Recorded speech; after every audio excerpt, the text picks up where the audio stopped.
So our last question was, why does Mr. Jameson show up to the Logan home? And we know it's basically explained here. It says that Thurston Wallace has been in town saying how he's not going to let a few black people ruin his business. And Papa's trying to reassure Mama by telling him, like, don't worry, it's just talk. Don't worry, there's nothing to worry about as of right yet. Okay, so right now we're going to finish our reading and then complete our text minute question. So here we are. After school was out, spring drooped quickly toward summer. Yet Papa had not left for the railroad. He seemed to be waiting for something, and I secretly hoped that whatever that something was, it would never come so that he would not leave. But one evening, as he, Mama, Big Ma, Mr. Morrison, and Stacy sat on the front porch while Christopher John, Little Man, and I dashed around the yard chasing fireflies, I overheard him say, "Sunday I'm gonna have to go. Don't want to, though. I got this gut feeling it ain't over yet. It's too easy." I released the firefly imprisoned in my hand and sat beside Papa and Stacy on the steps. "Papa, please," I said, leaning against his leg. "Don't go this year." Stacy looked out into the falling night, his face resigned, and said nothing. Papa put out his large hand and caressed my face. "Got to, Cassie girl," he said softly. "Baby, there's bills to pay, and ain't no money coming in. Your mama's got no job come fall, and there's the mortgage and next year's taxes to think of." "But Papa, we planted more cotton this year. Won't that pay the taxes?" Papa shook his head.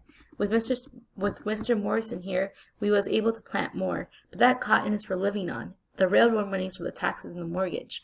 I looked back at Mama, wanting her to speak, to persuade him to stay, but when I saw her face, I knew that she would not. She had known he would leave, just as well as we had known. "Papa, just another week or two, couldn't you?" "I can't, baby. May have lost my job already." "But Papa—" "Cassie, that's enough now," Mama said from the deepening shadows. I grew quiet, and Papa put his arms around Stacy and me, his hands falling casually over our shoulders. From the edge of the lawn, where Little Man and Christopher John had ventured after lightning bugs, Little Man called, "Somebody's coming!" A few minutes later, Mr. Avery and Mr. Lanier emerged from the dusk and walked up the sloping lawn. Mama sent Stacy and me to get more chairs for the porch. Then we settled back beside Papa, still sitting on the steps, his back propped against a pillar facing the visitors. "You going up to the store tomorrow, David?" Mr. Avery asked after all the amenities had been said. Since the first trip in January, Mr. Morrison had made another trip to Vicksburg, but Papa had not gone with him. Papa motioned to Mr. Morrison.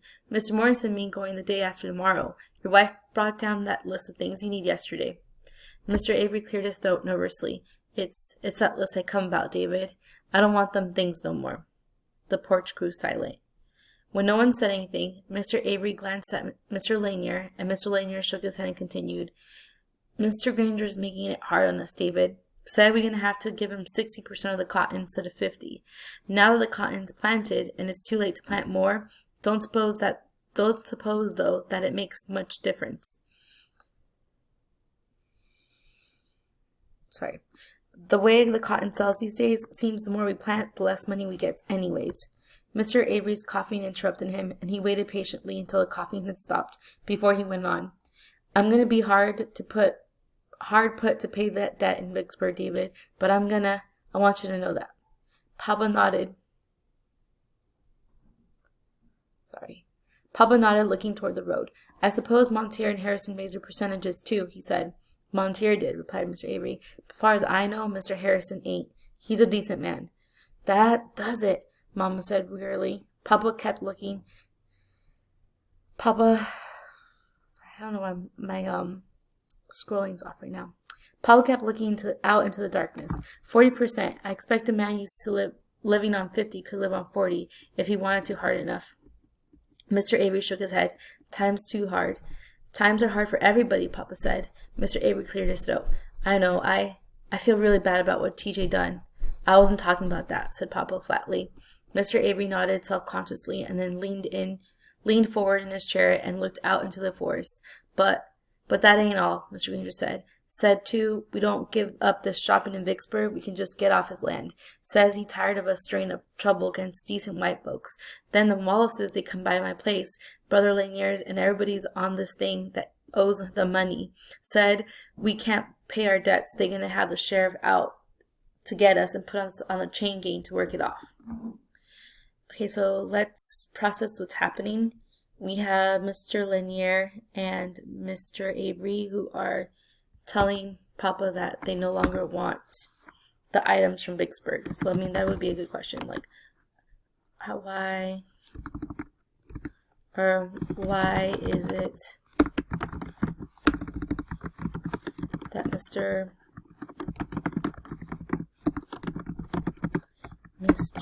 Avery no longer want the items from Vicksburg? And now we basically find out the answer here, right? So they're getting intimidated by the Wallaces. So we have the Wallaces who are intimidating them because they basically owe them money, since we've learned that as a sharecropper, you don't make much money, and back then, it's kind of like, instead of credit cards, they could run a debt with a store. So basically, like, I could go to my local store, and I would have a credit with that store, so that way I could just shop, and then I would just owe them the money when I eventually get them. We know that they're farmers, so we know that, like, they wait to get the money once they sell their crops and everything, and that's when they would pay off their debts. But in this case, now we have Mr. Avery, Mr. Lanier, that they are sharecroppers, so they have to pay a percentage to whoever owns the farm. And in this case, it's Mr. Granger. And now we know that Mr. Granger is demanding that they give them more of the cotton. So they're in a really hard situation, because if he's demanding that they give him more cotton, then that means that they're going to get less money at the end of the deal.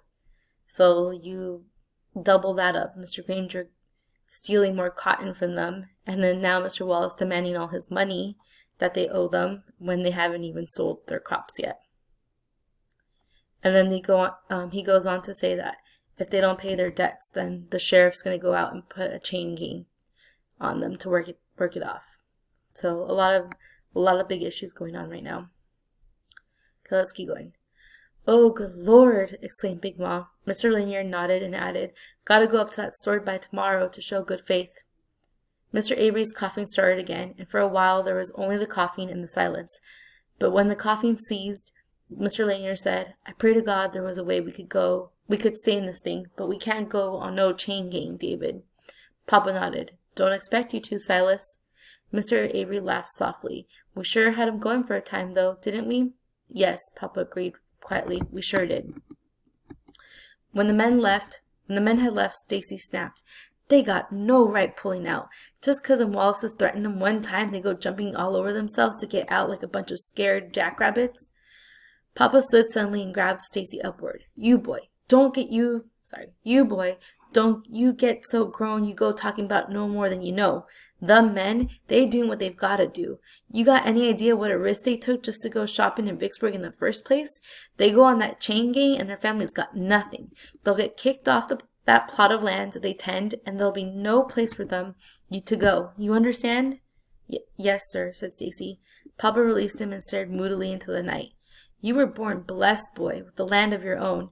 If you hadn't been, you would cry out for it while you try to survive, like Mr. Lanier and Mr. Avery. Maybe even do what they're doing now. It's hard on a man to give up, but sometimes it seems there just ain't nothing else he can do. I'm sorry, Papa, Stacy muttered. After a moment, Papa reached out and draped his arm over Stacy's shoulder. Papa, I said, standing to join them. We giving up too?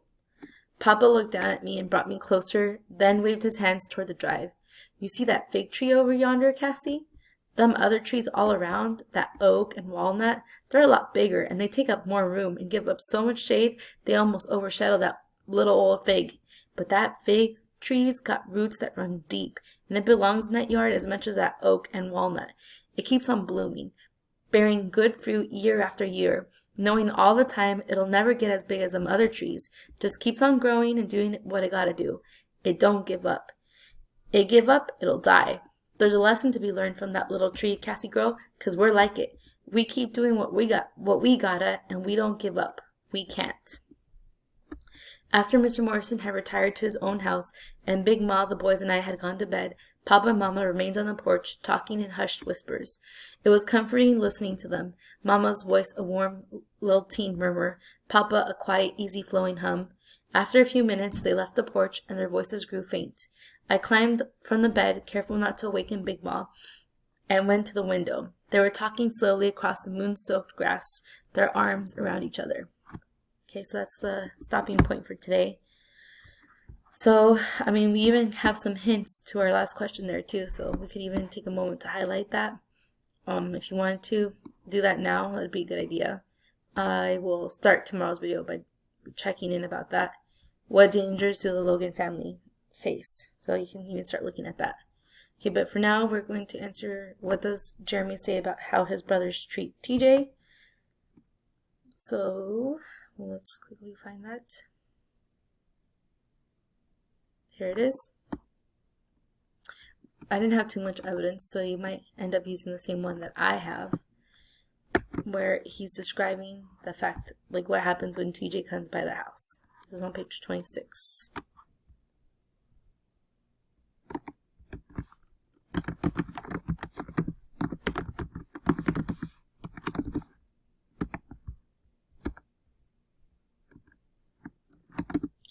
Sometimes you have to fix the way it gets edited. Okay, so this is coming from page 26.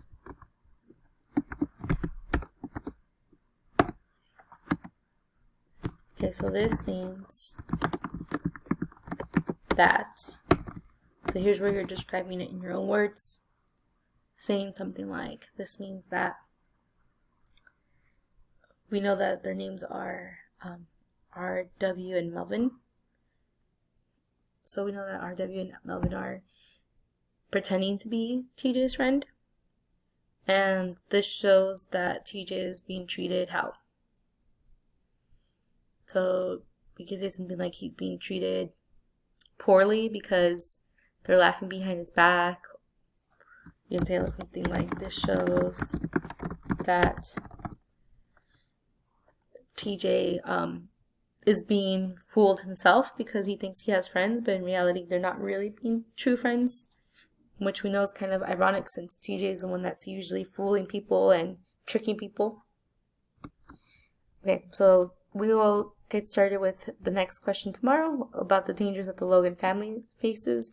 Hopefully you guys are really interested to see what happens, since we know that, things are really getting dangerous right now at this point in the book, and we know that the Logan family is already kind of facing a few dangers as it is right now. So tomorrow we will read more and find out what happens.